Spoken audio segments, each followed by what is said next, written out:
Olá, amigos e amigas do Nota Terapia. Voltamos aqui com mais uma crítica de filme, mais um podcast para vocês. Dessa vez vamos falar do filme A Mulher na Janela, que está bombando na Netflix, que é dirigido pelo Joe Wright e conta a história de uma mulher que tem agorafobia, não consegue sair de casa e de repente vê um assassinato da janela dela. E o que acontece depois é o caos. E esse é o nosso podcast de hoje. Vamos lá?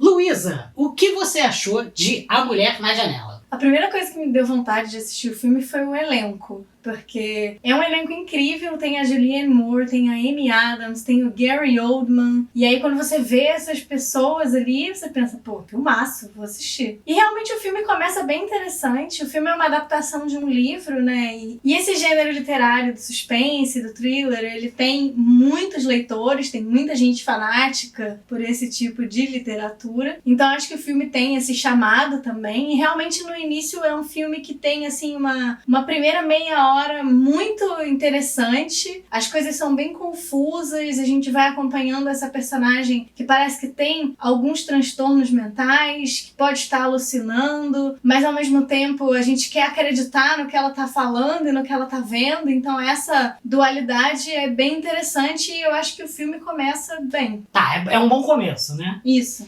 Eu acho mais ou menos a mesma coisa. Eu acho que o elenco é incrível, então é um filme que vale a pena pelo elenco. Existe um problema com esse filme, que é o fato dele estar bombando em todos os lugares. Isso significa que a nossa opinião é completamente contaminada. Eu prefiro evitar ver esses filmes assim no momento em que tá bombando. Inclusive faço isso com livros também, mas dessa vez a gente viu porque era um domingo e a gente estava à toa e queria ver um filme de ficar à toa. E aí eu achei o filme também, a primeira hora, muito interessante. No momento em que ele tá sendo construído, toda a premissa dele tá sendo construída, as coisas estão sendo apresentadas pra gente, ele é muito tipo o troféu joinha, ele é um filme incrível. Eu imagino que enquanto construção, ele fez tudo corretamente. O problema é a partir do momento que ele decide decidir o que ele vai fazer com as coisas que ele criou. A partir desse momento, o filme vai ladeira abaixo, e aí ele entra num loop infinito de erros, e de complicações, e de problemas. Tem uma cena que parece showroom de shopping, de tão mal construída, e aí começa a ter uns zooms assim de clipe da década de 90,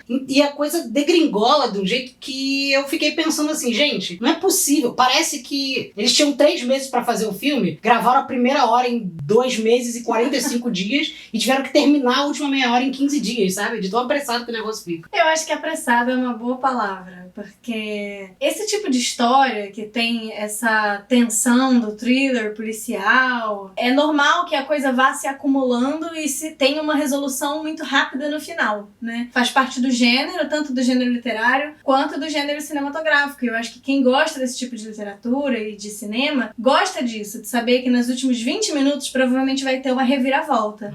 Mas eu acho que pra ser um bom filme, ele precisa construir as coisas com um pouco de calma, né? Eu acho assim, esse tipo de história, ele vai construir vários fios que vai deixar soltos e no final ele vai amarrar esses fios todos. É isso que faz com que a gente se sinta surpreendido e interessado por esse tipo de filme. No caso da Mulher na Janela... É na janela ou da janela? É na janela. Na janela. No caso do Mulher na Janela, eu acho que muitos desses fios não se conectam e nessa pressa de trazer à tona todas as reviravoltas muito rápido, ficam algumas coisas um pouco sem explicação. Quando a gente terminou de assistir o filme, eu cheguei a falar que talvez o livro não seja desse jeito, talvez o livro seja mais... Qual é a palavra? Talvez o livro se demore mais, como ele deveria, do que o filme, mas no filme acabam ficando algumas pontas muito soltas. Você não entende algumas reviravoltas, outras você até entende, elas até são compreensíveis e fazem sentido, mas parece que falta alguma explicação. Algumas coisas são meio abandonadas, enfim, acho que é isso. Por isso que apressado é uma palavra que é boa. Eu acho que todo filme de suspense, e esse filme é um suspense meio...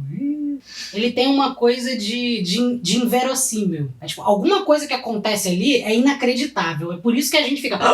porque é inacreditável o que acontece. Só que se ele não constrói o inverossímil de maneira convincente, se não fica convincente, quando ele dá a virada pro inverossímil, pra essa explicação meio mágica das coisas, em que tudo começa a se conectar, a gente só fica olhando assim... tá meio idiota isso daí. Eu acho que é isso que aconteceu. Ele tem uma primeira parte em que ele vai construindo tudo muito bem, mas quando ele vai fazer a virada, ele não consegue fazer a virada mantendo o nível de tensão que ele fez na primeira parte. E aí a coisa desanda de um jeito que você fala assim, porra, é uma oportunidade desperdiçada. Inclusive eu fico pensando que os atores aceitaram fazer o filme, ó, polêmica aqui, hein? Aceitaram fazer o filme porque leram o roteiro só até a primeira parte. Aí quando leram a segunda parte, já era tarde demais, já tinham assinado o contrato. Isso aqui é informação em primeira mão, hein? Vai ter que pôr um carimbo de fake news no vídeo. É fake, né?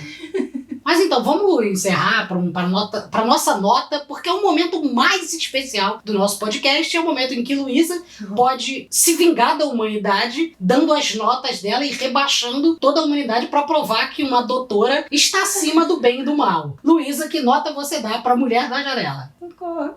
Minha nota pra esse filme é um 6,5. Um 6,5. Eu gosto muito, muito, muito desse tipo de filme, desse tipo de história. Então, acho que eu tendo a dar uma nota um pouquinho mais baixa quando me decepciona, porque eu fico muito na expectativa de achar muito legal. É 6,5. As atuações são boas. É um filme que vale a pena pra você assistir, assim, num domingo, despretensiosamente, como a gente fez. Não é um filme ruim, mas ele poderia ser muito melhor. A minha nota, no caso, eu diria que você tem uma primeira parte que é 8 e um resto que é 3, e aí daria 11, que daria uma conta que eu não sei fazer, então eu vou dar 6, porque ele é um filme de um bom entretenimento, mas a Netflix tem muita tranqueira, e geralmente quando faz sucesso, pode ter quase certeza que vai ter algum problema ali, só que é isso, tem polêmica, daqui a pouco vai vir os fãs aqui xingar a gente, e aí eu não tenho culpa não fui eu que fiz, inclusive eu apoiei o Gary Oldman, que é sempre um excelente ator, genial. E esse foi mais um podcast do Nota Terapia. Curta, comente, se inscreva aqui no canal, porque o YouTube fica feliz quando a gente fala se inscreva, ele entrega pra mais gente. Que a gente volta logo mais, logo menos com um podcast de filme, principalmente de filme de livro e tal. Chegou aqui, ó, levanta a cabeça dele. Até mais!